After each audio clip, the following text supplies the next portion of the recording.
Hello everyone, welcome to the series of leadership talks. Today we have with us Sagnik Mukherjee. Sagnik is a manager in supply chain optimization and inventory analytics at Lowe, India. And he's an alum of AiSPRY or soon to become alum. And he has done his education from BIT Mesra. This is about Sagnik, and Sagnik has been working in this space for long, right? He worked as an intern in Cummins, and Cummins itself is in the space of manufacturing. So I believe he has worked in the space of optimizing the production line. Once again, closely related to supply chain. He worked with Maybach Consulting Group, and then, if I'm pronouncing it correctly, right? Then Lowe, India, where he joined as an analyst in supply chain. Then he became senior analyst, team lead, manager. Throughout his experience has been into supply chain and optimization. So we will understand more about the application of supply chain analytics and inventory analytics, the kind of work he's doing, so that you all learn directly from Sagnik. Before we get to that part, Sagnik, thank you so much for pulling off time from your busy schedule. The first question is, a lot of CEOs, NVIDIA CEO, and then Boris, who was Cloud Code founder, and then Zoho CEO, Sridhar Vembu, all of these people are saying that zero coding is the future. Vibe coding, agentic coding is the future. The new programming language is not C, C++, Python any longer.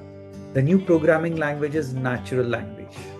You ask prompts in any language of your choice, and end-to-end everything would be done.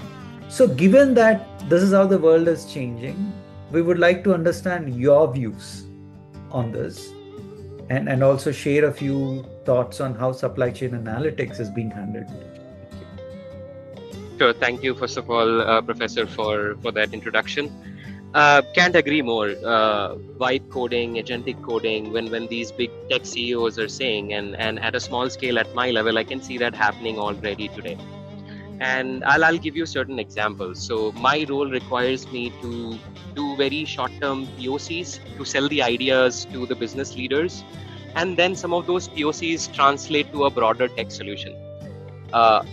Now, when we talk about vibe coding, when we talk about zero coding, right? A person like me, I have a team of developers who can write the code for me. But in order to explain that idea to them, I think this is where it has helped me a lot. And very recently, I was working on modeling uncertainty in supply chain. So what we try to do is we get products at Lowe's from all around the world, and my leadership team has asked me that, hey Sagnik, can you go and find out, today we work on a lot of these deterministic models, can you make sure that these models that we use to derive at the cost, can it be more can it account for more uncertainty? While that simple problem statement requires a lot of thought process at the back, that what are some of these areas that I can go and feed in instead of an average number or just a basic fundamental input. How can I feed in a distribution, and from there I can try to model uncertainties. Now, when it comes to developing that POC, I need to first understand what tool. I need to have a good hand on Python, and that's how traditionally, when I was in an analyst space, my leaders were asking us to do all of those POCs, right? Now, in these last couple of years, that has changed. When I sit with my group of analysts, we are not talking about, okay, do we have this right skill set? Can I really code it? The problem statement has entirely changed in to understand, okay, what are the tools out there? What are some of these AI tools available at our disposal, and can I prompt it in the right way to get the desired outcome, right? So that is how I feel that my work fundamentally has shifted from writing and thinking a lot about do I know this, how to import this particular library, then why is it giving me the code, even the bugs that I have, that hey, all of those things are right now fundamentally I'm asking an AI or the generative AI to help me figure out those things. And the POC creation that used to take somewhere between 3 months to 6 months has now reduced to probably 2 weeks or 3 weeks, where I have a functioning POC and not just, couple of screenshots in a PPT where I'm showing the idea and then I have to again explain it to the group of developers that this is how my thought process was. I have a well documented POC with all the tools, technologies, recommendations on technology stacks, right, at my disposal to sell that idea. And the best part is, some of these, when we talk about modeling uncertainties, bringing this ML learning, doing that classification, a lot of the senior leaders won't really understand those jargons. So AI is also helping me sort of build that story together, that this solution sounds, logical and simple. So that's my take on it. Yes, the future is bright. I also feel that we will need people who think creatively on these solutions, who has the fundamental knowledge. They can, leverage these AI and zero coding things much better than the person who is just trying to prompt and get some recommendations out. So there has to be some sort of fundamental knowledge base to start with these kinds of POCs, and that's my take on it, sir. Wonderful. Well said, Sagnik. You're clearly saying that the POCs, which used to take 3 to 6 months, the timeline got crunched significantly. It's just 2 to 3 weeks. And there is a project which we are doing for, Indian Railways as well. And we have moved from low code to no code.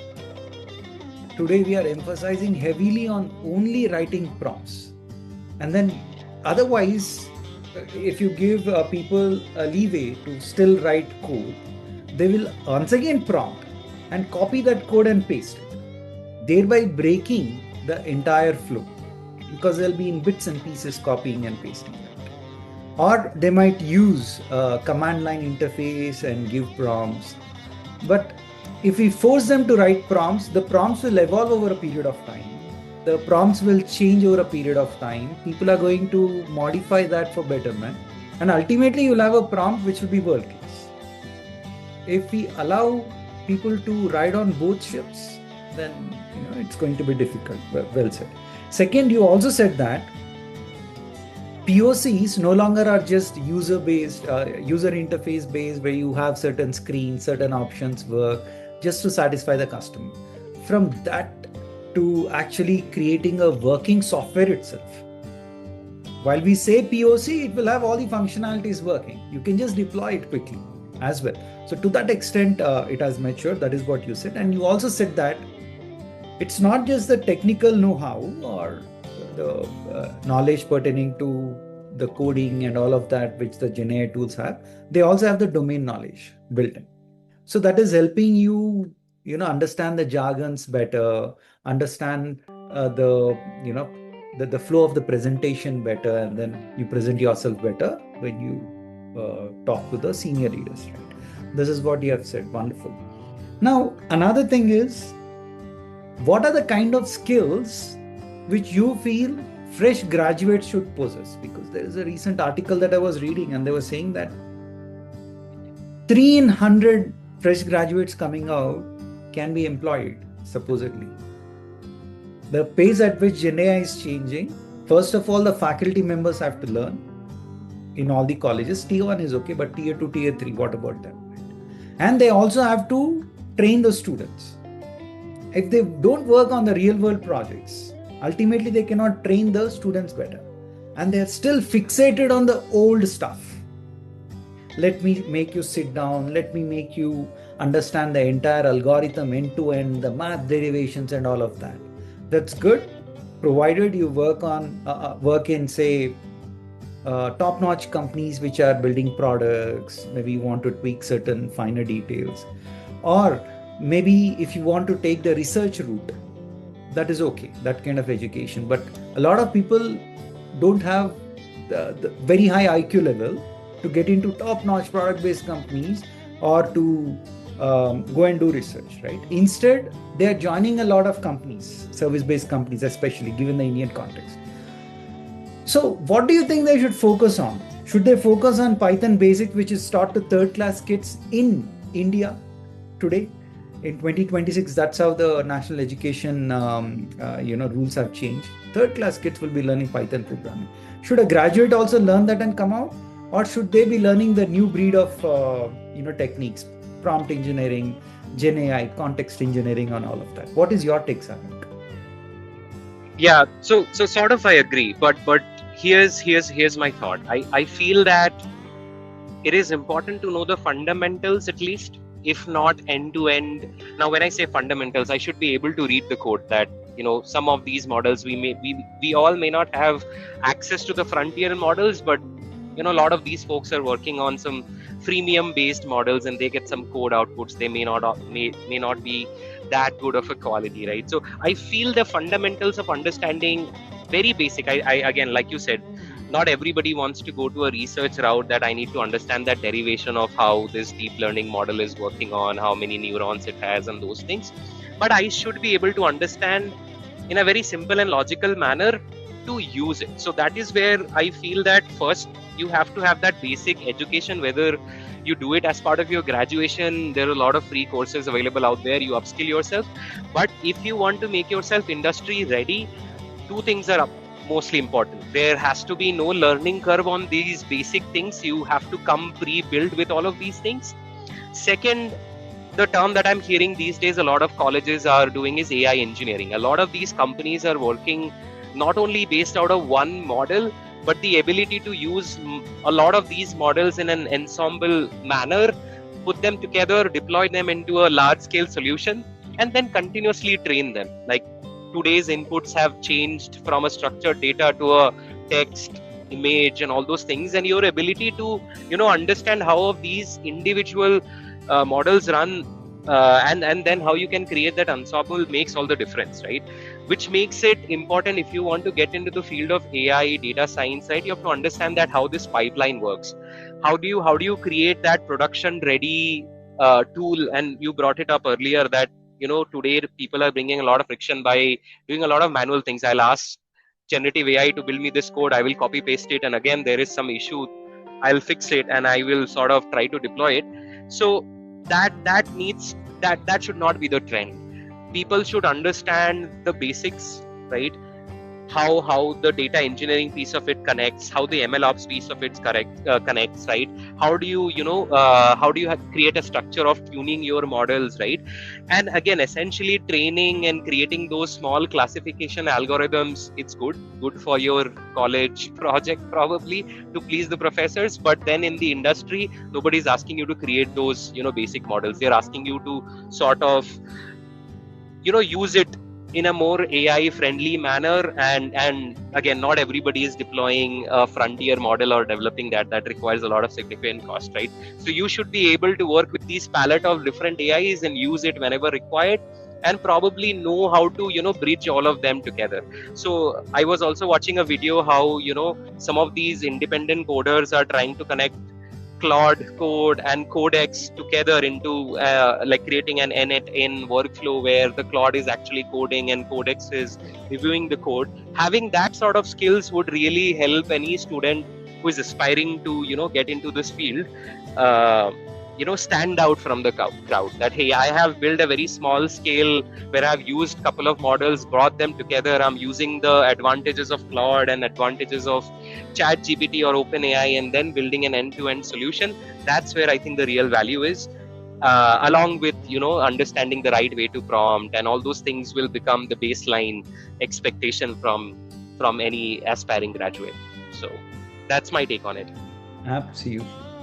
The proof is in the pudding, right? Absolutely, no doubt. Until unless you build a real world working solution, you cannot justify yourself when you talk to the interviewer, right? That is exactly what you said.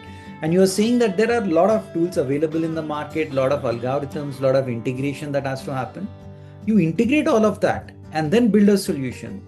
That is where the value lies. If you just learn basics, it might not be helpful for you, because no one would be asking basic questions nowadays, right? Gone are those days. People are asking, can you build a working solution end to end? What does it take? Simple. And in fact, people are also giving the laptop interviewers to the folks and saying, now use a Gen AI tool and write a prompt to do this. If they write inappropriate prompt without thinking better, right, without their analytical ability, then they'll lose the race. And applications of the algorithms is what Sagnik is saying is very, very important, right? Learn algorithms, but how will you apply? Where will you apply those? That is very important. Building scalable solutions, production ready solutions, integrating all these solutions, right? And solving the real world problems. This is what the future is looking like. Because GenAI tools is in hands of every single person. They can ask for a code to be written. They can ask, to explain the code the way you explain to first standard kid, and then the explanation would come up. So self-learning will happen. Everybody will learn. Bharani will have the same knowledge, and Sagnik will have the same knowledge. Even a very senior person or a very junior person will have the same knowledge, because we all have access to the same tools. Given this, you'll be paid for your analytical capability and integrating all of these skills together, right? And wonderful. And can you explain a few of the supply chain applications, Sagnik, that you have worked on, which you felt was really unique and very challenging? Yeah. So part of my role is what I said earlier was to help the teams define what cost will it take to bring product from this supplier to a customer. So map out that entire journey, but at the same time help me understand what are these bottlenecks. So day in, day out is for me to figure out how do I model whatever is changing. But I'll tell one of the things that we are recently trying to work on. It's again sort of in a POC stage, right? So there are a lot of we are essentially a rapid insights team. Leadership wants us to provide a lot of information that, hey, today my in stocks are low. I don't know why. It has been going down for the last 3 months.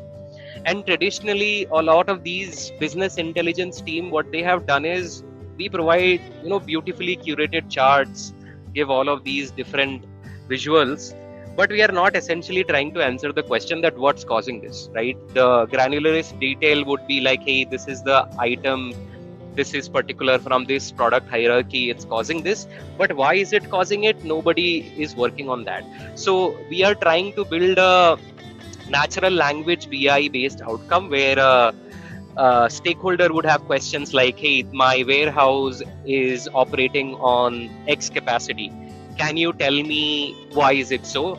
So my solution would not tell that, okay, these are the products that's causing the problem. It will say things like, hey, the sales have spiked up. It tries to connect through all the different data signals that I have in terms of, hey, I forecasted for this, but the vendor sort of did not provide it, which caused a ripple effect for me to, there was a delay from the vendors end, and a lot of purchase orders are landing now at the DCs.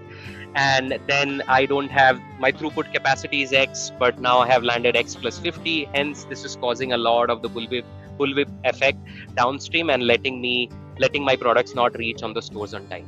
So what we have mastered so far in my role is to create these visuals. So right now we are trying to put together the rationale and the reasoning and connecting all of these data signals together, so that whenever a stakeholder comes, they have the answer at their tip, and not just the answer, but the recommendation that, hey, fix your demand forecasting modules for these products.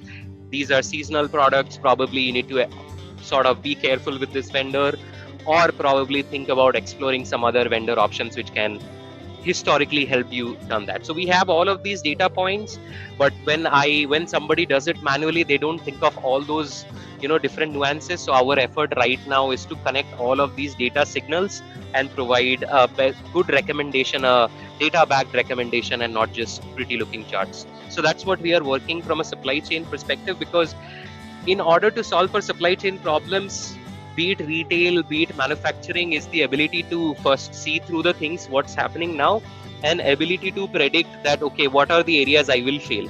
And without having information on these two things, no matter how your labor efficiency is and you don't fix the gaps, you will fail at one place or the other. So that's what we are trying to do from a supply chain and inventory perspective, is to create a natural language based BI for our stakeholders.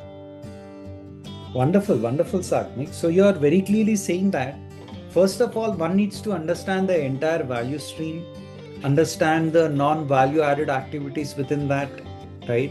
And don't just focus on descriptive analytics, creating reports, dashboards, BI. And don't just focus on predictive analytics. Focus on diagnostic analytics on why something is going wrong, and focus also on prescriptive analytics. So descriptive and predictive analytics are fine. Everybody is doing that. However, bring in diagnostic and prescriptive analytics so that the chain becomes completed. Right? That's one very, very solid point you made.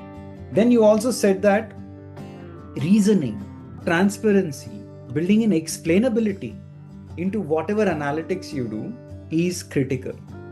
We need to do that, is what you're saying. Yeah, wonderfully outlined, I should say, Sagnik. Yeah, there we go. To sum up, the audience who are going to watch this video or watching this video, a few things which Sagnik has clearly called out is 3 to 6 months to 2 to 3 weeks. That's the time to accomplish projects or POCs. That too, working software. Your code will be secure, modularized, optimized, scalable. You can just give all those terms and then amazing code will be written automatically. And then focus should be on what are the different tools, how do you integrate them to build a final working solution. Okay? That's another thing. Third thing is, don't just focus on descriptive analytics and predictive analytics. Shift your focus also to diagnostic analytics and prescriptive analytics. Only then you'll be able to cover all the levels of analytics. Thank you so much, Sagnik, once again for pulling off time from your busy schedule. It means a lot. And do stay in touch, and all the best for your future as well. Thank you, Professor, for this opportunity. I want to wish everybody who is listening to this all the best for your data science and AI journey. Just stay at it. Thank you.